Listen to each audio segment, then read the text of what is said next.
She does. All right. Hi, guys. Hiya. Hi, Margaret. Let's see. Who's here? We ought to introduce ourselves. We're about to start anyway. This is Bill, and we got Mike Aronson. Sharon is here. Sharon's here. Tom. Tom's here. Chris? Jim? Jim. So it's the usual crew. Yeah, Mark is not here. right, I do that. Yeah, right. Does anybody know how it's I think he goes in at 3. 3 o'clock? Yeah. Okay, so that's Yeah. right now. So it didn't sound like it was that big of a deal, but anytime you're doing anything, it's a big deal to me, right? Yeah, is there a hard copy of the financials? Mine came out fuzzy on here. Were you able to read yours? No. Well, no, I didn't read them. Okay. It wasn't because I couldn't read them.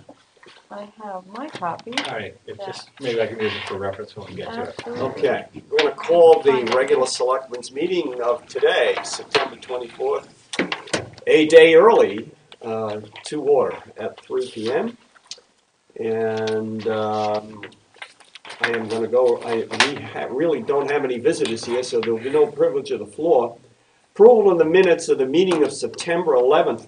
I read those minutes, and other than, there were 1 or 2 typographical errors. I've got some content issues. with Okay, the minutes. please, go ahead. Let me just, I've got a, Yes, why don't you stall for a couple of seconds while my antique boots up here? you're quite all right. Pedal this computer to get it started. Yeah, I saw one typo under public safety. Right, Okay. Second paragraph, looks like a roadway is instead of All right. is right. being constructed. Okay. Okay, my first issue was on the AOT signs. Yes, It said that none of the AOT signs were on town land. I don't believe that to be true. I thought there were signs over by Packett's Field. I never said they weren't on town. Okay, I well- said I didn't know if they were. Okay, in the minutes, it says none of the signs were on town land, so. they were on town land. Yeah, and I am not familiar with our ordinance. I know that by state law, because I did finally found it, Mm, you are allowed to put up political signs, I think it's 3 weeks prior to, and they list the specific Right. elections. right. And I don't know whether our ordinance, I assume that our ordinance just follows that. Right. We So can't I make don't it think more strict. technically Yeah. she made it. Right. I think No, they should they- have gotten a permit. Absolutely. And I think we Your all agree to question, that. should they have gotten a permit? They should have gotten a Well, permit. but the other issue was they put them on town land, not, state land I can understand us not having any Yeah. jurisdiction over. And I can understand the golf course land and the old sixth hole land, which is owned by the Waterville Company, us having no jurisdiction. But they were put on town land, and that's what people were upset about. It wasn't the fact, well, I think they were upset about the numbers and all that, but I think what I was hearing from the people that were complaining was that it looked like the whole town was coming to support this person. Right. I agree. Well, yeah, so we made that correction in addition? Yeah, to the we'll minutes? certainly, Yeah, and in the future, we'll certainly, when we know they're coming to town, tell them they must have an application So at we'll least. strike that last sentence there. right. Yeah, please. Okay. Was there anything else? Oh, yeah, I Mike? got a couple. All I right. actually spent some time and read them. All right, All right, in the Jim Mayhew Department Head update, response to the communication from Neil Grover concerning the status of the dumpster enclosure behind the Silver Fox. I think there were a couple of issues in there that were glossed over in the minutes, where there was a lack of communication to the people at Mountain Meadow as to what the status was. I think also it was arrived by us that the responsibility for fixing the dumpster would be taken on by the town and we would take care of fixing it. Am I correct with that? That's my understanding. Okay. right. We ought to make a note in the Right. minutes to the effect Right. that the town will bear the financial responsibility Right. to fix the dumpsters in the enclosure. And also that someone was gonna contact the Mountain Meadow people and tell them our finding, and I got a phone call from Neil Grover this afternoon asking me what was going on, so evidently the ball was dropped on, getting back to him. All right, so I built that. This, Big woodchuck, I said woodchuck, but we can live with that. You said big woodchuck. I probably did. You did. I wanted think to you did. stress the importance of this woodchuck. Did you get rid of them? Right. And is the public safety, Margaret, public safety, you thinking about the gold course instead of the golf course? Oh, is it the golf course, did it say? Or the golf course? Margaret, Huh? was the typo that you saw under No, public? no, the second paragraph, it looks like a roadway is. Id instead Oh, of yeah. ed. Is, I got that. Nelson's path one, that's the one Well, I we'll saw. change gold to golf. And where was that, Mike? The gold golf? Public safety first paragraph talks about, First paragraph. The Oh, gold there you go, the course. gold course. Well, it is a gold course. it depends on what standard you're operating on. But no, those are the only corrections I had, thank you. Okay, there we go. Okay. So I will make a motion to approve the minutes as amended. Do I hear a second? Margaret, do you want to second it? I'll second. Okay, all those in favor? Aye. Aye. Okay. Let me go back to the agenda here. Financial update. He did send out some information, basically, from what I read in his notes, pretty much spending everything else is on target. I did not have any questions. I don't know if we're going to get any answers here today anyway. If we do have some questions, I think we ought to at least get them listed and so that we can follow up. So, do you have any questions? I didn't think I did, but I just, in my copy, it was either Okay. my eyes or this antique computer that wouldn't let me read it. Yeah, I think I'm fine with the financials. Okay. Margaret, do you have any I'm questions? good, All right, I'm very good, I good. read it. All right. Department head updates. Chris, anything of any? They are in the process of moving that material that we talked about Right. last meeting. There was This a little, is by the Green Green Peak Peak. Development, right? there was a little glitch in that Bill Cantlin was out of town, and he's got a little bit of pull as to where it's going to go. Okay, I think we've all come up with the solution that'll go down here in the storage lot. all right.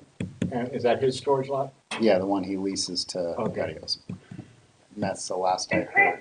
what was the story about the road they built though? Well, that's another issue that Mark's been in touch with town council about as far as tree cutting and improvements.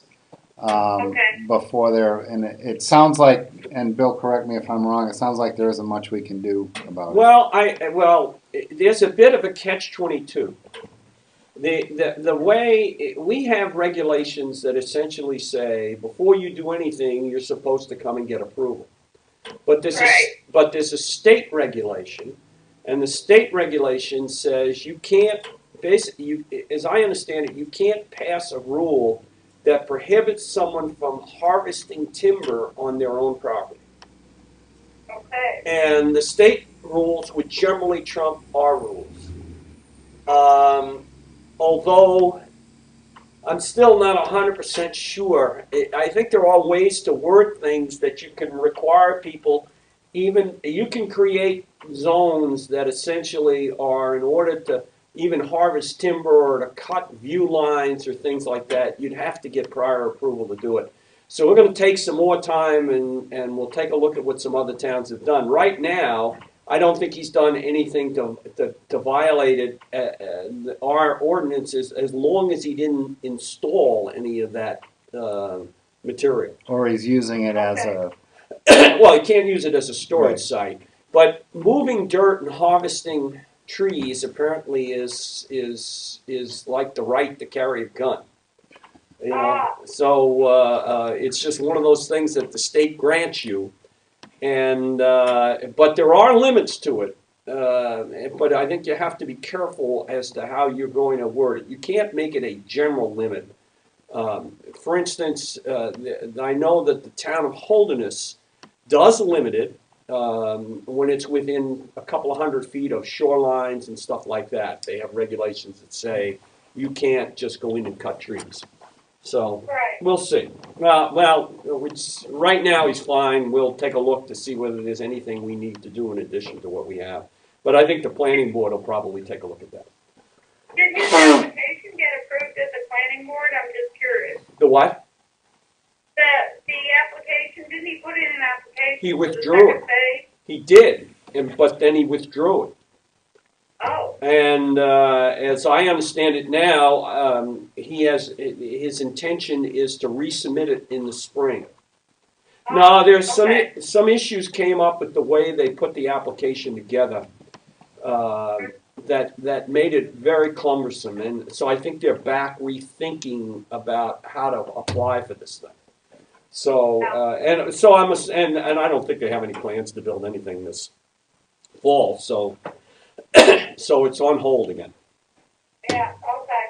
Chris, anything else? No, that's Okay. it. Jim. I think, unless you have questions for me, I think the only things I have would be coming up later on the agenda under the bid awards. The bid awards, 7A. we'll get into those in a minute, yeah. But nothing other than that, everything else is, pipes are holding together, and have they Yeah. started work on the water plant yet, or is that about to start shortly? No, or- that should, we should be, I would think by the end of the week, first and next, we'll be getting into a firm schedule. Okay, all right, fine. And no one here from rec. I'll make a note that I did see a flyer that went out from the recreation department announcing some new offerings in the adult category. So I know making an attempt to get those published and make people aware of them. Okay. Calendar review. When is our next meeting? I am gone 2 weeks starting from tomorrow. 2 weeks from tomorrow. So you're going to hold a meeting without me? I don't know, is Now, my, Are you back 2 weeks from tomorrow? yeah, I'm gonna be back on the 4th of October. We're having our next meeting on October 9th at 9 o'clock in the morning instead of 3. Right, okay. And I am not going to be there. Right, that's what we agreed to last time. let me just make sure I have that. That's right, because you wanted to go to Boston, right? No, I'm going to New York City. New York, or one or the other. Yep, I got it.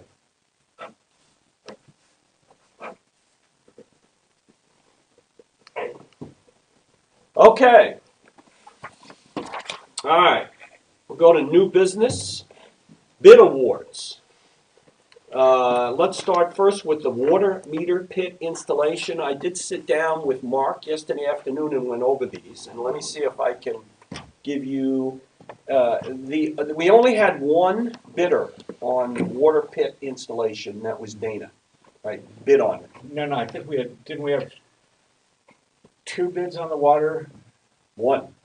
Well, there may have been two, No, several no, people looked at I'm it. just reading my notes wrong then, I'm just trying to go from the, There was only a single bidder, okay, the cliff notes I've got here. right.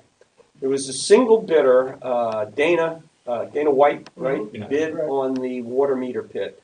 When you compare his bid to the previous bid, where you can get comparable line items, it appears that his bid is about 20 to 25% on average lower than the previous submission that we got, all right? But Dana is still higher than what the engineers estimated this section of the work was gonna cost, but not substantially higher. It's about 10 or 20,000 higher than I think so it was about 5-10% higher, so it's in the range.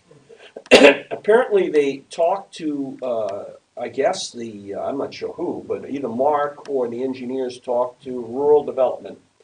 And Rural Development is okay with awarding a single bid in this case for the meter pit installation.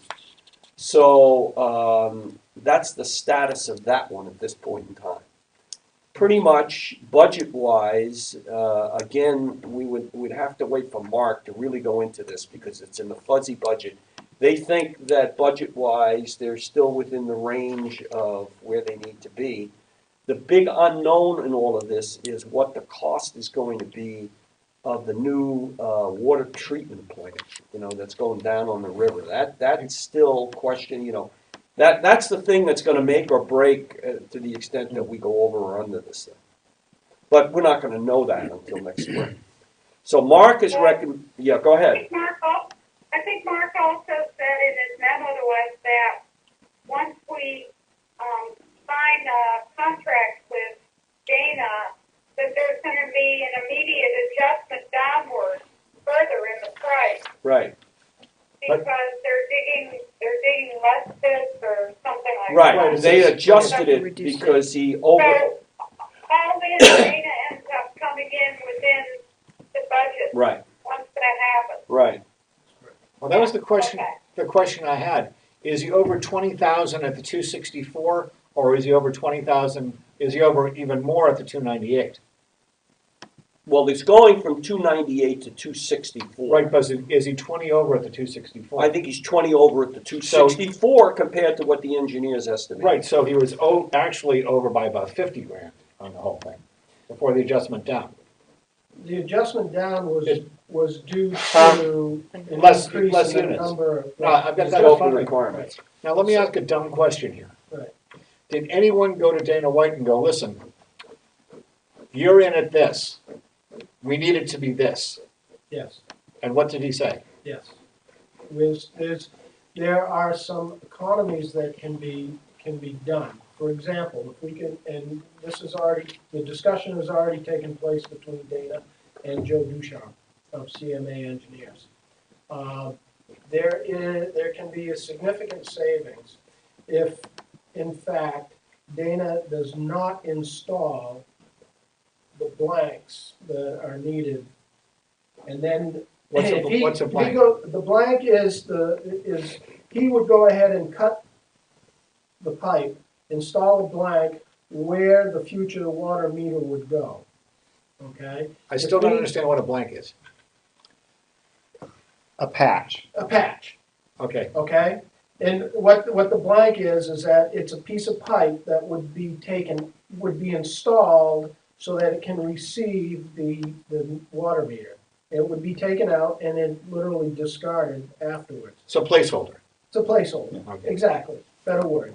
All right, now, what does that mean? He would actually just build the boxes around the existing pipe because the pipe is already in the ground, right? Exactly, So he's just going to literally build these vaults around the existing pipe. right. And then there is discussion, it has not been finalized yet, but instead of cutting the pipe and putting in the blanks, we would cut the pipe, the town of Waterville would put in the water meter itself. And then there would be some savings there as well. It's a simple installation. Yeah, all right. In other words, either we would get a plumber to follow him around and we'd physically do this or We physically. can I mean, physically- how many meters are we talking that you would have to install? There aren't that many, right? Not that many. But we can do, under our water distribution Right. licenses, we can do that. Or a plumber can do it. A regular contractor, because he does not have a water distribution license, is not allowed to do that. Or he doesn't have a plumber's license to do that, so there is discussions about getting that number even. And you'd be comfortable doing that, working on some of these pipes that are buried for a while? Mhm. Okay? It's fine with me. Well, I'm just hearing something I want to just clarify. We're talking about, if we were doing 29 of these things, it's $50,000. Because we're doing 23, it's 6 down is, so it's about $3,500 a pit. Is that correct?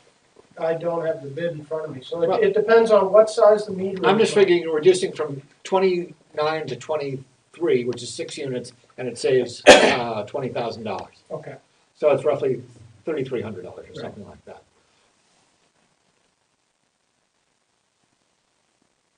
How much, I'd just like to know how much we're gonna save by us doing this, and does it create a situation where, because we do this work, there's no one to go back on except ourselves if something doesn't work?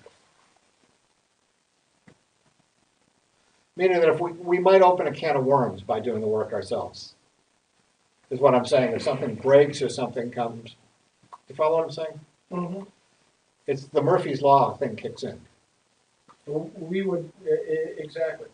We would own As far as I understand it, as we sit here, if he cuts the pipe and we make the installation, okay, we own from cut to cut. We own what we've Right. done, okay? We're responsible for that. Everything else he would be responsible for. Any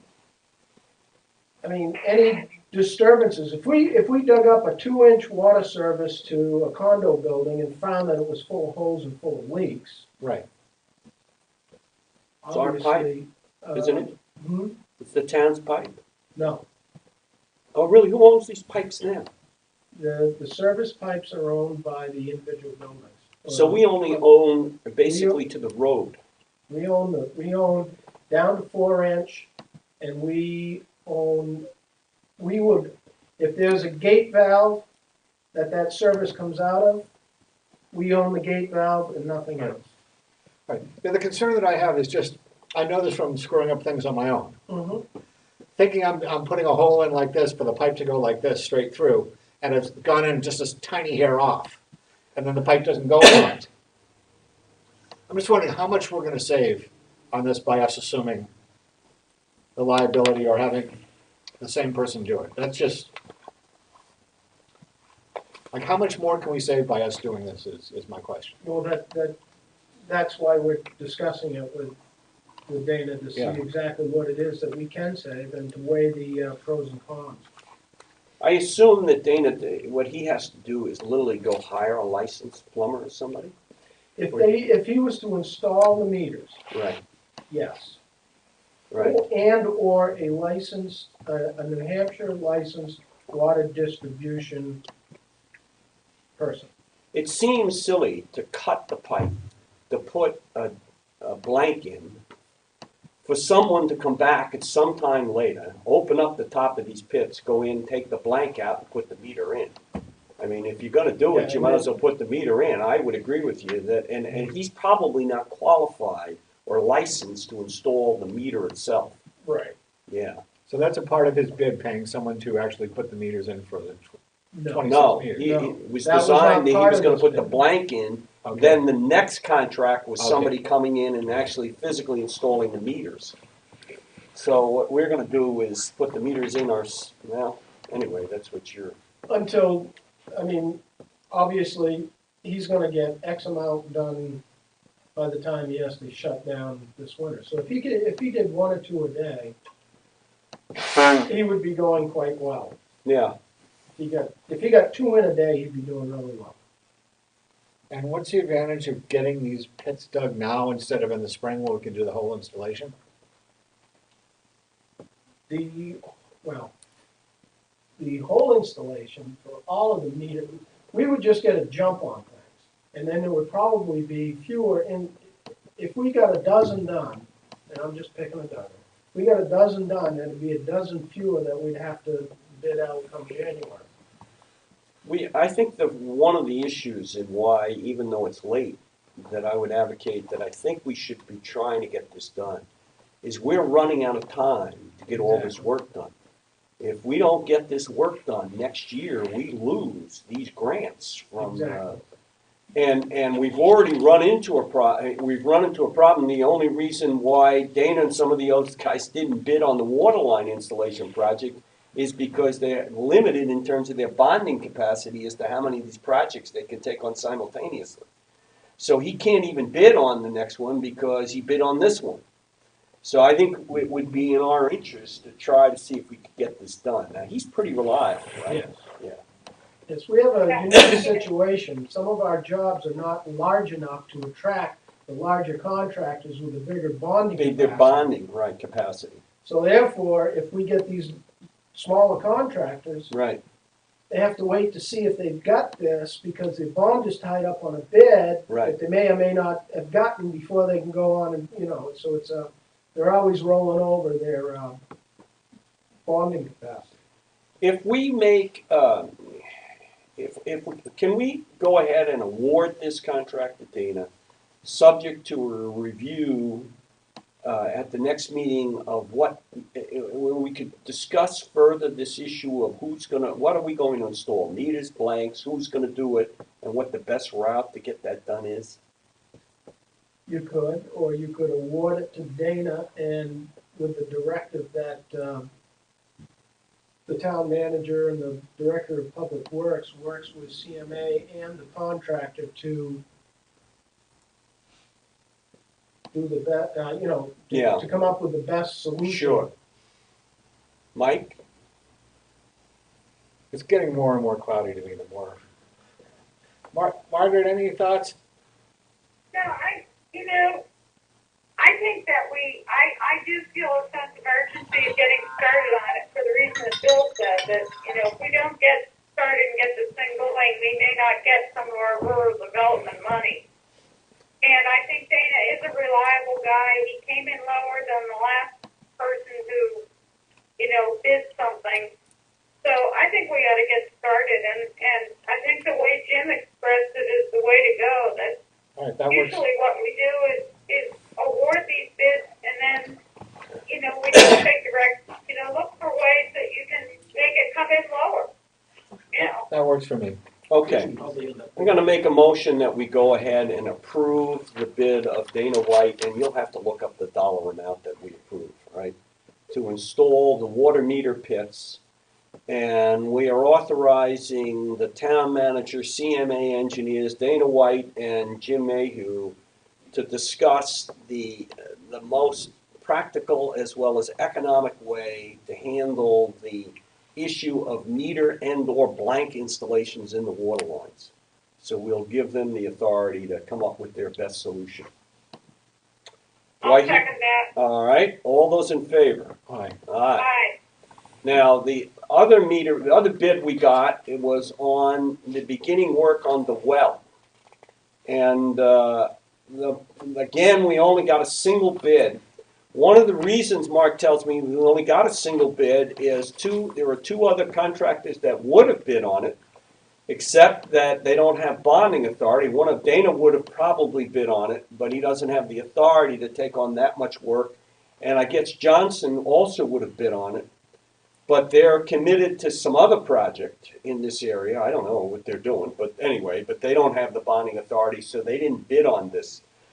The bid that came in seemed reasonable. I mean, it didn't sound like the guy was high. I don't think, do we know who that bidder is? The bid was from Jamco Corporation, Right. and the bid was for the material used to formulate the bid, and which would be installed as our main water line was the PVC or the C900 Right. plastic pipe.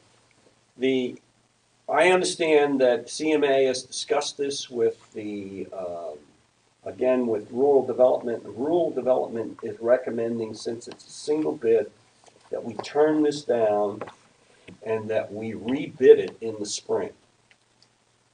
So that's the recommendation that Mark gave us. With rural, I don't know what we can do. If rural development says turn it down, I mean, it's their money. I mean, it's getting tough. So I don't think we have much choice at this stage, but turn it down on the basis of just the lack of bidders. Yeah. And rebid it in the That's spring. what I would do, and I don't think we have to wait till spring. We could probably do it in January Right. or something like that, right? Correct.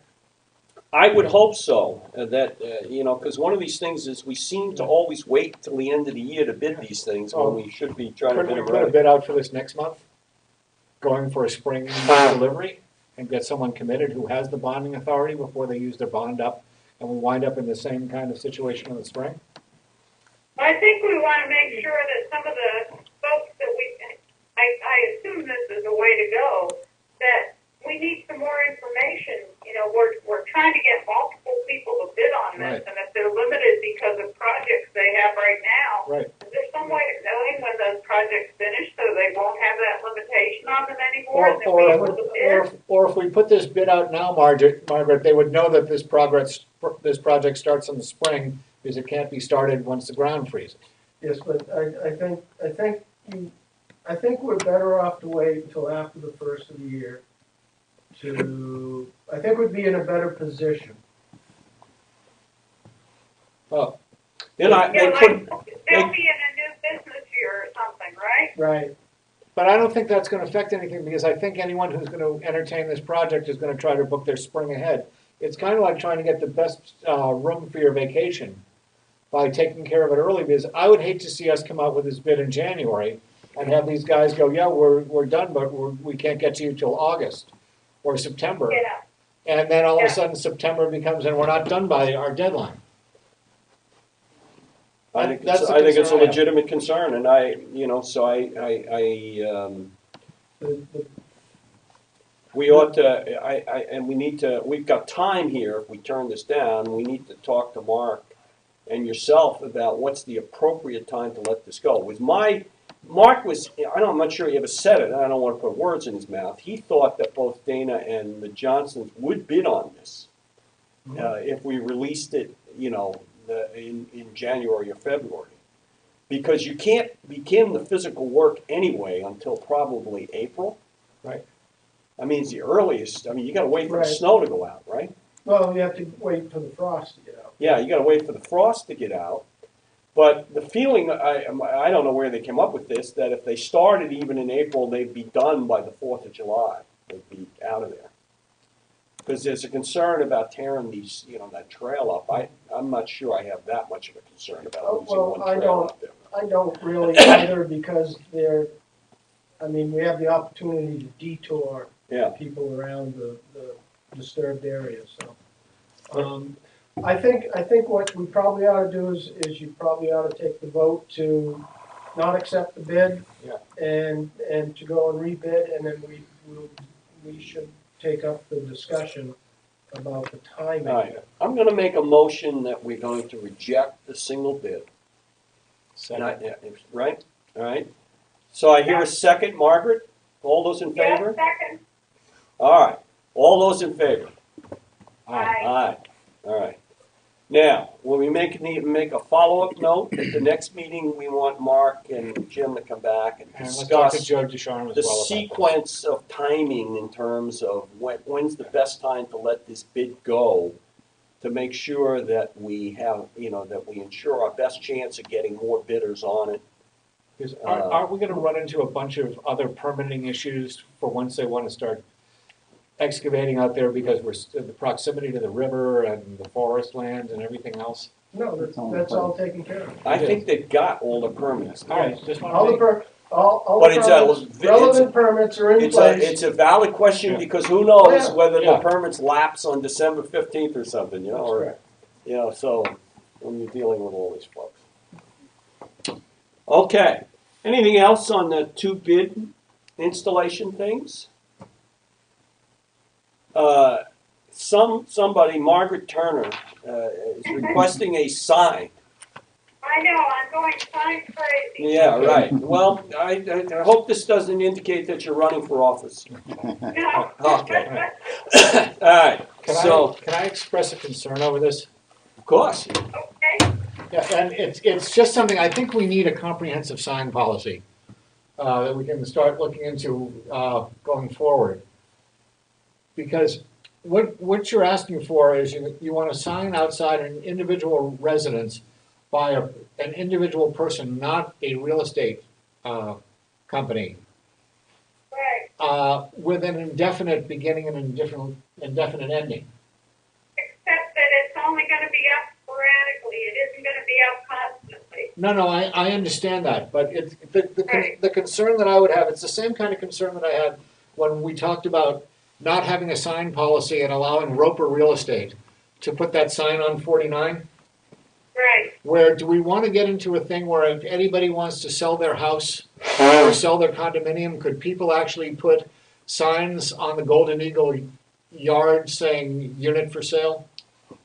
no, It's all they won't let, discretionary. see, the problem is, you can't put up any signs that say unit for sale, or. But what's the sale by difference between unit for sale and home for The only thing you're sale? allowed to put up are open house signs.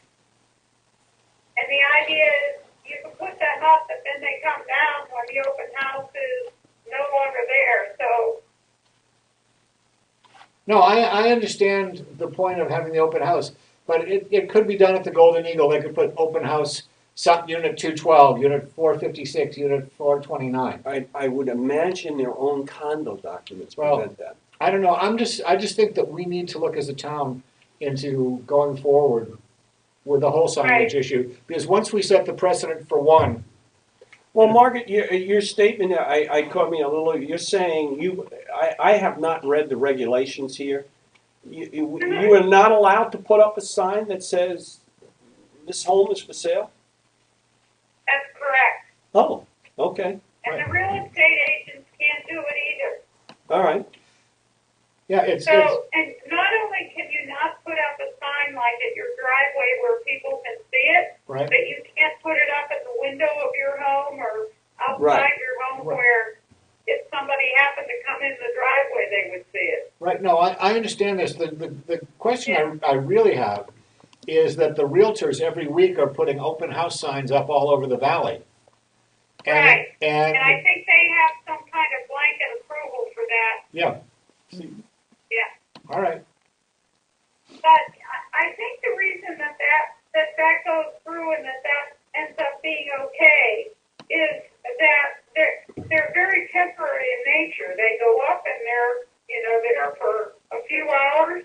oh yeah, And no, then they come down, which is the same thing I'd be doing. yeah, I understand, I just, Yeah. or maybe I should just read the regulations, so I'm familiar with them. Are the sign regulations, I don't know, Mark's not here, maybe, do you know, are they in our ordinances, or are they in the site plan review They're in the, I regulations? believe it's in the zoning ordinance. It's in the zoning ordinance, the believe. sign regulations, yeah. The most of those regulations now, were intended, I have to go back and read them, but they're in the zoning Yeah. regulations, and I will for the next meeting go back and read them again. They just revised them. Yeah. To When the open prevent, house issue came up, it did. Yeah. Yeah, I can't remember that. And how did it come up, Chris? it came up with, I think Roper Realty wanting to do open houses. And, we approved, the board approved them at the time. And then, somehow the realty office got involved because Roper had them and they were always denied. So I think that it opened up a big, Yeah, because issue. everybody's and got then- them on the weekends. And then They're all that's over when the it was place. revised. Okay. I'm gonna make, Margaret, you're gonna have to recuse yourself here. I'm gonna make a motion that we will approve Margaret's application to put up an open house sign, conditional on the fact that it is not in violation with the current zoning ordinance. Okay. And I will go back and read the zoning ordinance to make sure that it's not in violation of that. If it is in violation, then I think we need to discuss it again. But I'll give you conditional approval, assuming that it's not in violation. Because Okay. they are all over the place. Right, but the question is it to a licensed real estate office or can anybody do it? I think believe, anybody. I Yeah. believe Okay, anybody can that's- put up a that's- sign yeah, right all right. now. All right, I'll second. Okay. All those in favor? Aye. I, Right, you can't can't vote. vote.